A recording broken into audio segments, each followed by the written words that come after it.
What's up guys, my name is Bradley, aka Cooda, and today I'm going to teach you how to use an audio effect rack and a return track in Ableton Live. We're also going to go over the benefits and disadvantages of each. Let's get into it. So the first thing I want to explain to you is that there's two different types of signal flow, parallel and series. They're pretty straightforward. Let me show you what I mean. We have a clap 808 here, and that sound is coming out raw, just by itself with no effects on it.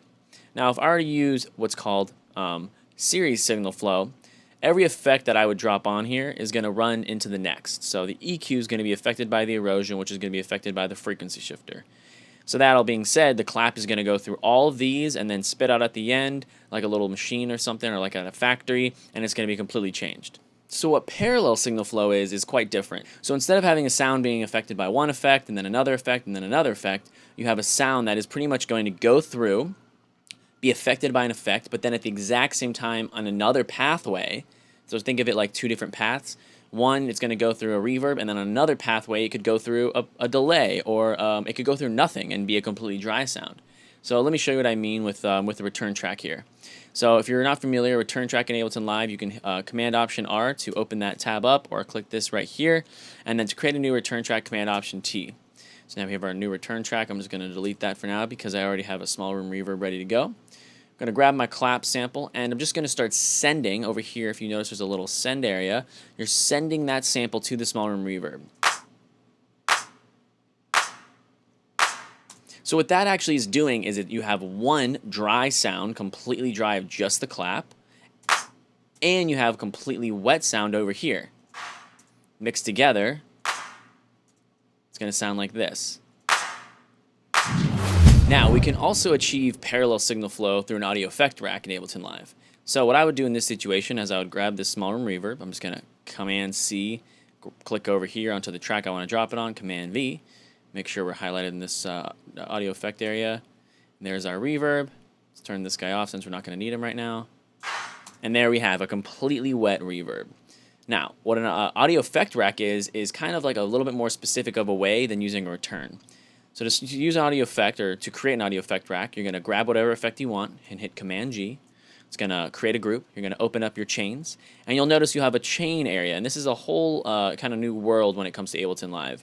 You can right-click in this gray area and hit Create Chain. Now what that is pretty much doing is creating a parallel signal flow. We have these two paths that the sound can go down. We have the chain, which is going to have a small room reverb, and we're going to call that wet. And then we have the other chain that's going to be dry.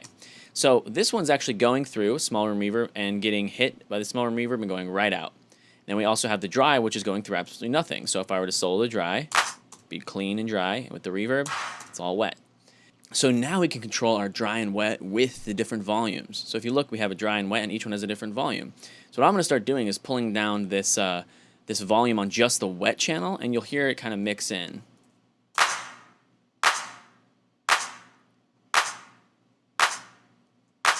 Perfect. So there's benefits and disadvantages to both the audio effect rack and return track. Let me show you what I mean. Right here we have a serum pluck, and I want to add an audio effect rack to it to make it a ping pong delay. Alright, worked out pretty well, but to be honest, it's kind of going to be more CPU intensive if I'm throwing a ping pong delay on every single pluck sound that I have, and I just want to delay all of them like in kind of the same way. Well, this is where the return track would come in. We're going to turn this off. We're going to check out our ping pong delay over here, which is already set up. And now I can sit here and just kind of turn the send up and send this pluck to the ping pong delay. But you know what? I kind of also like that reverb that I used on the clap, and I kind of want that reverb now on the ping pong delay as well. Well, there you go. It takes 2 seconds. It's like a flick of a switch. All I have to do is now turn up my send as well to my reverb. And there we go. I got reverb and delay all in one sound. And I can do this again for the clap.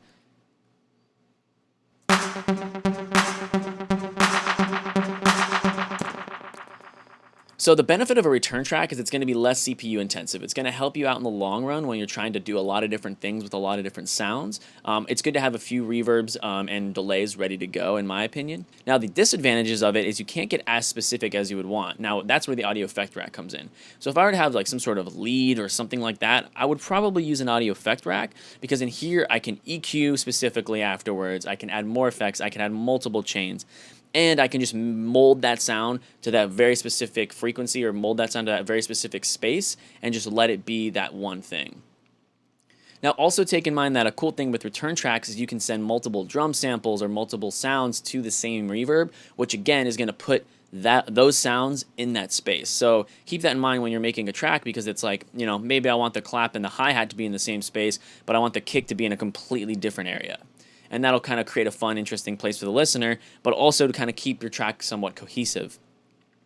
But again, back to the audio effect rack, if you're trying to get real specific with it, that's where the audio effect rack comes in. And if you're not going to be, you know, using those same effects on any other synth, then you might as well just leave it on that track, because then you're going to have all these extra return chains and it might get kind of confusing. So just keep in mind, if you want to kind of put, you know, a lot of sounds in the same space or have a lot of sounds be affected by the same effect, use a return track. If you want to get more specific, then use an audio effect rack. Anyway, guys, I hope that helped. Keep making great music, and I'll see you next time. If you're an aspiring music producer looking for that breakthrough moment to evolve your sound, check out our online mentorship network at Pyramind.com.